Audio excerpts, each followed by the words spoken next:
At its end in 1945, World War II had become the most destructive event in human history. Over 60 million people perished, countries left in total ruin. Most nations had been so economically and morally depleted that a vacuum would soon be filled by the only two nations that would emerge as superpowers, the United States and the Soviet Union. These were the only governments left with the financial and spiritual resources to bring some form of leadership to the world. These two great nations could not have been more dissimilar in their ideology and future vision of the world. The U.S. assumed the leadership of the free world, spreading the gospel of democracy and capitalism. The Soviets were dedicated to the philosophies of communism.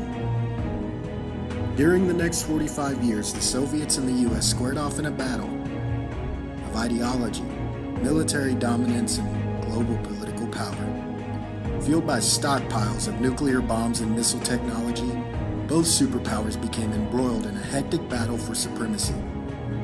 This would be known as the Cold War. It would prove to be one of the most politically unstable and potentially devastating eras of modern human history. The U.S. assured its allied nations that they were secure under the protective blanket of American technology.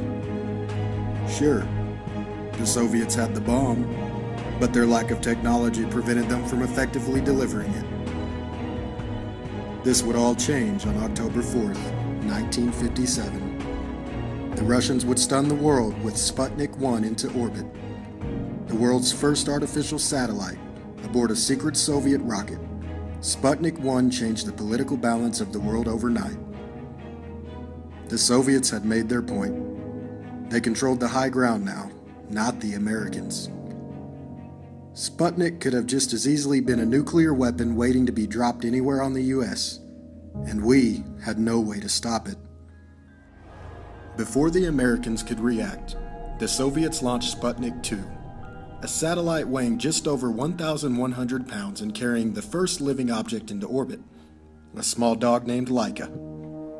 Desperate to meet the Soviet challenge, the United States hurried their diminutive Vanguard rocket to the launch pad, tipped with the tiny 3-pound grapefruit-sized satellite named Vanguard 1. It wasn't much, but at least we could show the world we were ready to take on the Soviets in this great technological battle. As the world watched, the countdown proceeded, and then the button was pushed. It was embarrassment number 3 for the Americans. Finally, in late January 1958, the U.S. finally placed a satellite named Explorer 1 into low Earth orbit. At only 22 pounds, Explorer wasn't much to brag about, but at least we had something on the scoreboard and the great space race was on. Over the next few years, the space race quickly ramped up, each country trying to up the other in the scoreboard of space firsts. In April 1961, it was clear which nation was in the lead. It was the voice of the first human in space, and he had a distinctive Russian accent. A 27-year-old Red Air Force pilot would make a single orbit of the Earth. The Russians had put their name on the ultimate space first.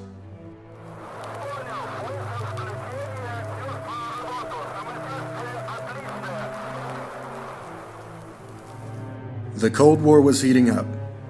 A huge arms race between the U.S. and the Soviets was placing the world on the brink of a World War III. The weapon of choice? The nuclear bomb. The world saw what these weapons could do after the U.S. dropped 2 atomic bombs on the Japanese cities of Hiroshima and Nagasaki to end the war. Tens of thousands of its inhabitants were vaporized. The weapon of a choice was the nuclear bomb. A weapon of unimaginable power and destruction. The world saw firsthand what these weapons could do when the United States dropped 2 atomic bombs on the Japanese cities of Hiroshima and Nagasaki.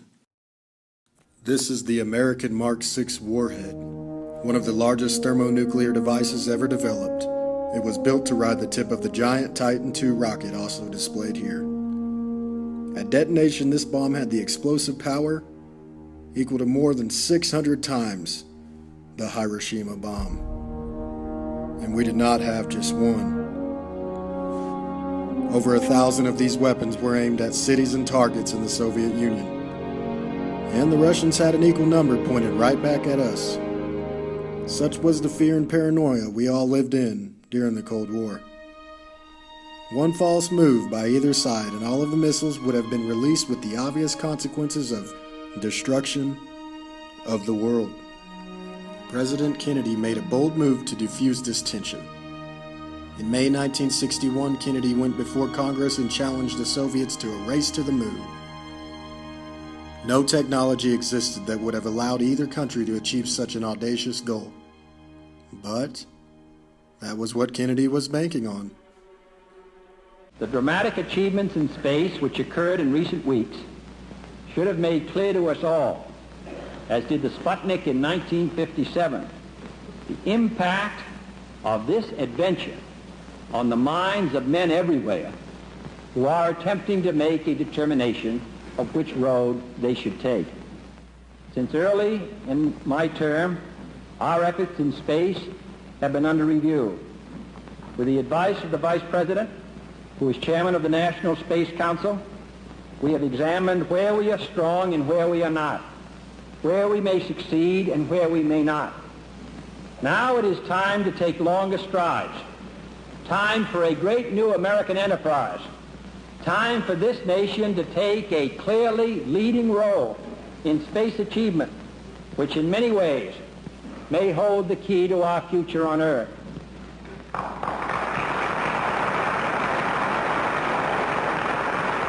I believe we possess all the resources and talents necessary, but the facts of the matter are that we have never made the national decisions or marshaled the national resources required for such leadership. We have never specified long-range goals on an urgent time schedule or managed our resources and our time so as to ensure their fulfillment.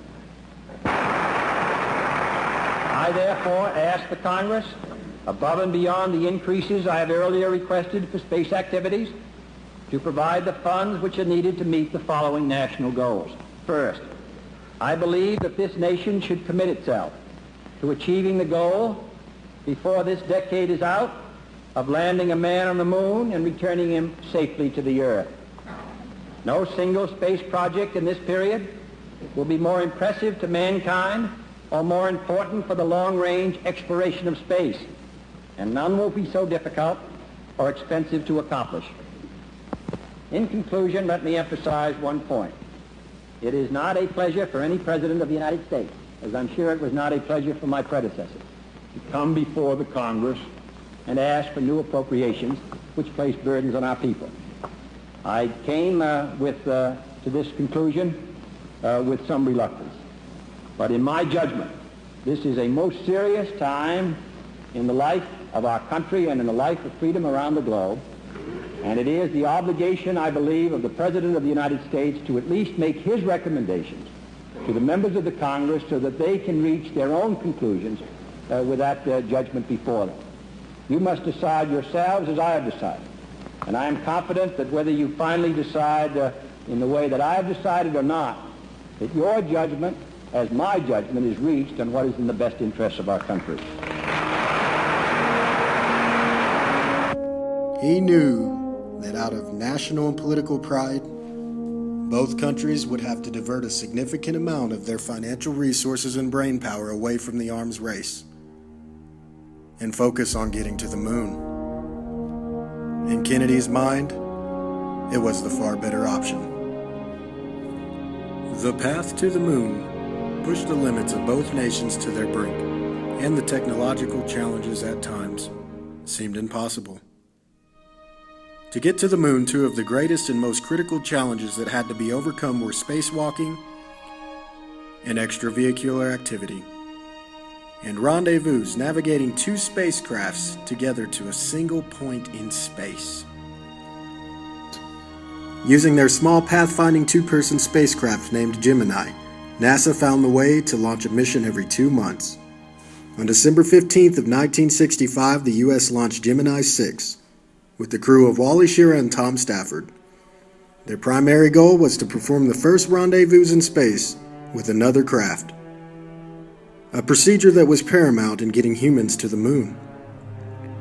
rendezvousing two spacecraft, each flying at over 17,000 miles per hour. Stafford and Shearer's original rendezvous target was to be an unmanned Agena target vehicle, but it exploded shortly after launch. The pressure to have the Americans log this important space first was so great that NASA made an unprecedented move. They removed Stafford and Shearer's Gemini 6 spacecraft and Titan rocket from the launch pad, and in its place, erected and launched Gemini 7 crew of Frank Borman and Jim Lovell on an extended 2-week mission. Immediately, launch crews re-erected the Gemini 6 vehicle and launched Stafford and Shearer off of the same pad just 8 days later, a record that still stands today. Stafford and Shearer would begin their chase of Gemini 7, conducting complex orbital maneuvers never before attempted. On their fourth orbit, Gemini 7 came into view, and for the next few hours, Stafford and Shearer would skillfully pilot their spacecraft within just a foot of the other crew. And Tom Stafford would take some of the most memorable photos in the history of space exploration.